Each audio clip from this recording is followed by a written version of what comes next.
নমস্কাৰ আপোনালোকে চাই আছে অসম সংবাদ 24 ঘণ্টা। আজি আমি অসম সংবাদ 24 ঘণ্টায় আহি উপস্থিত হৈছোঁ শোণিতপুৰ জিলাৰ অন্তৰ্গত ঢেকিয়াজুলি বিধানসভা সমষ্টিৰ অধীনস্থ পাণবাৰী চাহ বাগিচাত। আৰু আমি বৰ্তমান উপস্থিত আছোঁ পাণবাৰী চাহ বাগিচাত নিৰ্মীয়মান শিৱ মন্দিৰ প্ৰাংগণত। আৰু নিৰ্মীয়মান শিৱ মন্দিৰ প্ৰাংগণত আজি অনুষ্ঠিত হৈছে বৃক্ষৰোপণ কাৰ্যসূচী।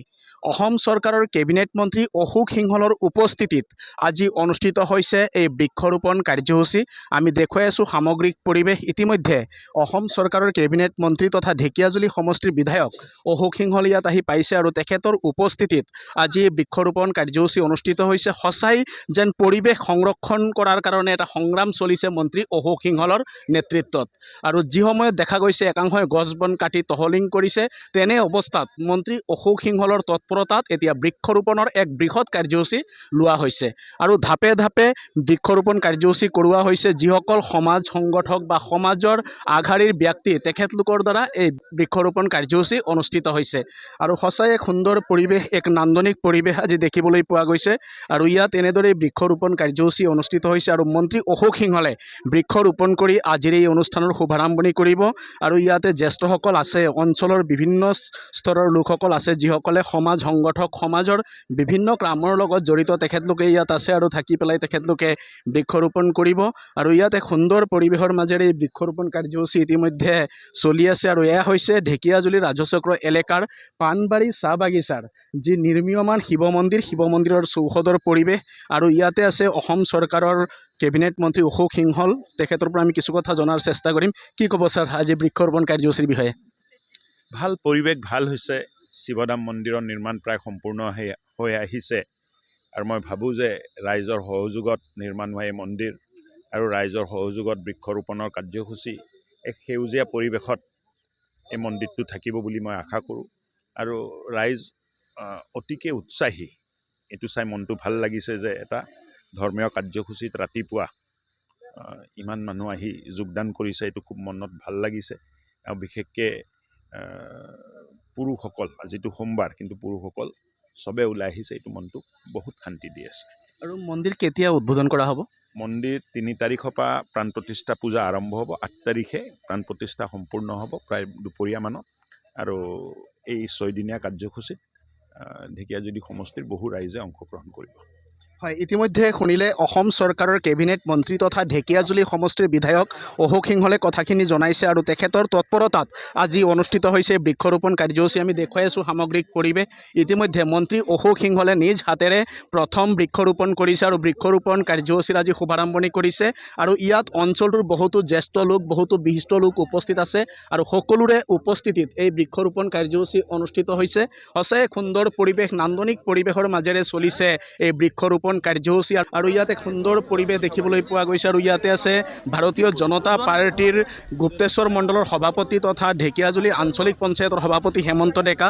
আমি তেখেতৰ পৰাও কিছু কথা জনাৰ চেষ্টা কৰিম। কি ক'ব আজিৰ দিনটোত? হয়, আজিৰ দিনটো আমাৰ কাৰণে খুব এটা ভাল দিন যে আমাৰ ঢেকিয়াজুলি সমষ্টিৰ বিধায়ক তথা অসম চৰকাৰৰ মন্ত্ৰী অশোক সিংহল ডাঙৰীয়াৰ নেতৃত্বত ঢেকিয়াজুলি পাণবাৰীত যি শিৱধাম ইতিমধ্যে যিটো কাম তেখেতে হাতত লৈছিলে, কাম সম্পূৰ্ণ হ'বলৈ গৈ আছে। আৰু ইয়াতে আজি বৃক্ষৰোপণ কাৰ্যসূচী হাতত লৈছে। আৰু ঢেকিয়াজুলি সমষ্টিৰ বহু ব্যক্তি আজি ইয়াত উপস্থিত হৈ নিজ হাতেৰে বৃক্ষৰোপণ কৰি আছে, আপোনালোকে দেখিবলৈ পাইছে। আৰু অহা 3 তাৰিখৰ পৰা 8 তাৰিখৰ ভিতৰত এই মন্দিৰৰ প্ৰাণ প্ৰতিষ্ঠা হ'ব। আৰু এই প্ৰাণ প্ৰতিষ্ঠা কাৰ্যসূচীত মই ঢেকিয়াজুলি সমষ্টিৰ সকলো ৰাইজৰ উপস্থিতি কামনা কৰিছোঁ।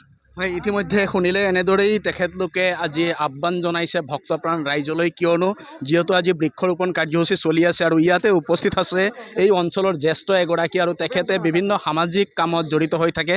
কি ক'ব আজিৰ দিনটোত? সঁচাকৈ ভাল লাগিছে এই পৰিৱেশটো চাই পেলাই। কাৰণ কি এনেকুৱা এটা মঠ মন্দিৰৰ আমাৰ বহুদিনীয়া এটা অভাৱ আছিলে এই অঞ্চলটোত, অঞ্চলবাসী ৰাইজৰ কাৰণে। আৰু দেৰিকৈ হ'লেও আমাৰ সন্মানীয় বিধায়ক তথা অসম চৰকাৰৰ মন্ত্ৰী মহোদয়ৰ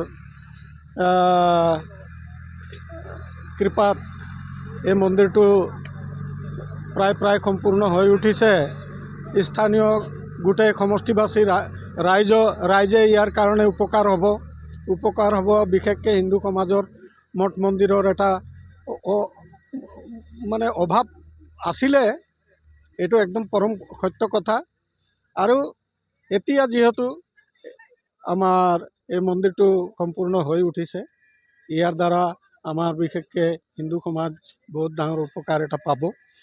আৰু লগতে এই পাৰ্কত যি গছ পুলি ৰোৱা যিটো কাৰ্যসূচী লগত ৰখা হৈছে, ইও এক পৰিৱেশৰ ভাল এটা পৰিৱেশ সৃষ্টি কৰিব। এইখিনিকে ইয়াতকৈ আৰু আমাৰ আৰু ক'বলগীয়া আৰু বিশেষ আৰু কি থাকিব, বৰ ধুনীয়া এটা পৰিৱেশ হ'ব এটা সময়ত গৈ পেলাই। এইকাৰণে মই বিশেষ ৰূপে আমাৰ মাননীয় বিধায়ক মহোদয়ক মই বহুত বহুত ধন্যবাদ জ্ঞাপন কৰিছোঁ। হয়, ইতিমধ্যে শুনিলে অসম চৰকাৰৰ কেবিনেট মন্ত্ৰী তথা ঢেকীয়াজুলি বিধানসভা সমষ্টিৰ বিধায়ক অশোক সিংহলৰ তৎপৰতাত চলিছে বৃক্ষৰোপণ কাৰ্যসূচী। আৰু এই বৃক্ষৰোপণ কাৰ্যসূচীৰ জৰিয়তে এটা সেউজ বিপ্লৱ গঢ়ি তোলা হৈছে। আৰু মন্ত্ৰীগৰাকীৰ যি তৎপৰতা বা তেখেতৰ যি এই সবল নেতৃত্বত এতিয়া উৎফুল্লিত হৈ পৰিছে সচেতন সমাজ। কিয়নো এটা কথা ক'বই লাগিব, যি সময়ত একাংশই গছ বন কাটি তহলিং কৰিছে, তেনে অৱস্থাত মন্ত্ৰীগৰাকীৰ তৎপৰতাত এতিয়া বৃক্ষৰোপণৰ যি এটা বৃহৎ কাৰ্যসূচী, মহান কাৰ্যসূচী আয়োজন কৰা হৈছে। আৰু এনেদৰেই চলিছে বৃক্ষৰোপণ। আমি দেখুৱাই আছোঁ সামগ্ৰিক পৰিৱেশ। এয়া হৈছে ঢেকীয়াজুলি ৰাজচক্ৰ এলেকাৰ পাণবাৰী চাহ বাগিচাৰ নিৰ্মীয়মান যি শিৱ মন্দিৰ, এই শিৱ মন্দিৰৰ পৰিৱেশ। আৰু শিৱ মন্দিৰৰ চৌহদত ইয়াত এনেদৰে বৃক্ষৰোপণ চলি আছে। আৰু ইয়াত আৰু এগৰাকী সমাজ সংগঠক আছে, আমি তেখেতৰ পৰাও কিছু কথা জনাৰ চেষ্টা কৰিম। কি ক'ব আজিৰ দিনটোত? চাওক, আজি ইয়াত বৃক্ষৰোপণ আৰম্ভ হৈছে। ইয়াত প্ৰায় 17 বিঘাৰো অধিক মাটিত আমাৰ এই শিৱধাম খুব সুন্দৰকৈ বনাইছে। ইয়াত ধুনীয়াকৈ পাৰ্ক গছপুলি ৰুইছে। গোটেই এই অঞ্চলটোত তেনেকুৱা শিৱ মন্দিৰ নাছিলে। আমি আশা কৰিছোঁ ইয়াত এটা শিৱ আৰাধনা কেন্দ্ৰত পৰিণত হ'ব এই অঞ্চলটোত। আৰু আগন্তুক দিনত গোটেই ভক্তপ্ৰাণ ৰাইজৰ সহায়কৈ ই এটা ধুনীয়া এটা আৰাধনা কেন্দ্ৰত পৰিণত হ'ব। কি ক'ব আজিৰ দিনটোত চমুকে? বহুত বঢ়িয়া লাগিছে, ইমান ধুনীয়া জেগা এইটো। মই যোৱা 40 বছৰৰ পৰা এই অঞ্চলত আহি আছিলোঁ। এইটো বিৰাট জেগা আছিল এসময়ত, আৰু আজি এনেকুৱা ধৰণৰ জেগা এটা হৈ গৈছে। মানুহ মানে ইমান আকৰ্ষিত জেগা। এতিয়া অলপ গছপুলিবোৰ সৰু হৈ আছে, কিন্তু 4-5 বছৰ পিছত চাবলগীয়া জেগা হ'ব, টুৰিষ্ট স্পট হৈ যাব। ইয়াত মানুহ ভগৱানক দৰ্শনো কৰিব, আৰু ইয়াত ধুনীয়াকৈ গোটেই পৰিৱেশৰ আনন্দ লৈ ইয়াৰ পৰা যাব। একদম ধুনীয়া স্পট। আৰু অশোক সিংহলক মই বিশেষকৈ এইটো কামৰ কাৰণে মই বিৰাট ধন্যবাদ দিছোঁ। হয়, ইতিমধ্যে শুনিলে সচেতন লোকসকলে আজি মন্ত্ৰী অশোক সিংহলক ধন্যবাদ জ্ঞাপন কৰিছে। কিয়নো তেখেতৰ তৎপৰতাত এই বৃক্ষৰোপণ কাৰ্যসূচী অনুষ্ঠিত হৈছে। আৰু পাণবাৰী চাহ বাগিচাৰ যি নিৰ্মীয়মান শিৱ মন্দিৰ, এই শিৱ মন্দিৰত এনেদৰেই আজি চলিছে বৃক্ষৰোপণ। আৰু বৃক্ষৰোপণৰ জৰিয়তে তেখেতলোকে সেউজ বিপ্লৱ গঢ়ি তুলিছে। সঁচাই এক সুন্দৰ পৰিৱেশ, নান্দনিক পৰিৱেশ দেখিবলৈ পোৱা গৈছে পাণবাৰী চাহ বাগিচাত। আমি দেখুৱাই আছোঁ সামগ্ৰিক পৰিৱেশ। এনেদৰে বিভিন্নজনে বৃক্ষৰোপণ কৰিছে, আৰু সকলোৱে নিজ হাতেৰে এজোপাকৈ গছপুলি ৰোপণ কৰিছে। আৰু সকলোৱে গছপুলি ৰোপণ কৰি পৰিৱেশ সংৰক্ষণৰ সংগ্ৰামত অংশীদাৰ হৈছে। সঁচাই এক সুন্দৰ পৰিৱেশ দেখিবলৈ পোৱা গৈছে। আৰু ইয়াতে আছে এগৰাকী জনপ্ৰতিনিধি, আমি তেখেতৰ পৰাও কিছু কথা জনাৰ চেষ্টা কৰিম। কি ক'ব আজিৰ দিনত চমুকে? হয়, আমাৰ ইয়াত ঢেকীয়াজুলি সমষ্টি পাণবাৰীত নৱনিৰ্মিত শিৱ মন্দিৰত আজি আমি উপস্থিত হৈছোঁ। আজি আমি বৃক্ষৰোপণেৰে আমি কাৰ্যসূচীখন আৰম্ভ কৰিছোঁ। অহা 3 তাৰিখৰ পৰা আমাৰ ইয়াত শিৱ প্ৰাণ প্ৰতিষ্ঠা আৰম্ভ হ'ব। সেই কাৰ্যসূচী উপলক্ষে আজি আমি সকলো ঢেকীয়াজুলিবাসী ৰাইজ আজি উপস্থিত হৈ কিনি আমাৰ ইয়াত যাতে আগন্তুক সময় যাতে শান্তিময় পৰিৱেশ যাতে সৃষ্টি হয়, তাৰ কাৰণে ইয়াত প্ৰচেষ্টা চলাইছোঁ। মাননীয় বিধায়ক অশোক সিংহল ডাঙৰীয়াৰ নেতৃত্বত তেখেতে এই মন্দিৰখন বনোৱাৰ ক্ষেত্ৰত বহুত অৰিহণা যোগাইছে, আৰু তেখেতৰ নেতৃত্বতে আমাৰ এই মন্দিৰখন হ'বলৈ গৈ আছে। গতিকে তেখেতক আমি এই সুযোগতে ধন্যবাদ জ্ঞাপন কৰিছোঁ এজন ঢেকীয়াজুলিবাসী ৰাইজ হিচাপে। গতিকে আগন্তুক সময়ত যাতে ৰাইজ ইয়াত আহি এই মন্দিৰত যাতে আমাৰ ধৰ্মস্থলী যাতে আহি তেওঁলোকে সেৱা প্ৰাৰ্থনা জনাব পাৰে, তাৰ কাৰণে আমি সকলোকে অনুৰোধ জনাইছোঁ। ধন্যবাদ। হয়, ইতিমধ্যে শুনিলে সকলোৱে আহক, ইয়াত আহি সেৱা দিয়ক, আৰু সকলোৱে বিশ্বশান্তিৰ কামনা কৰক। সঁচাই এক সুন্দৰ পৰিৱেশ। আজি এনেদৰেই পাণবাৰী চাহ বাগিচাৰ নিৰ্মীয়মান শিৱ মন্দিৰত চলিছে বৃক্ষৰোপণ কাৰ্যসূচী। কি ক'ব চমুকে? আজি খুব ভাল লাগিছে, খুব ভাল পৰিৱেশ, যিটো ভাবিব নোৱাৰা পৰিৱেশ ঢেকীয়াজুলি।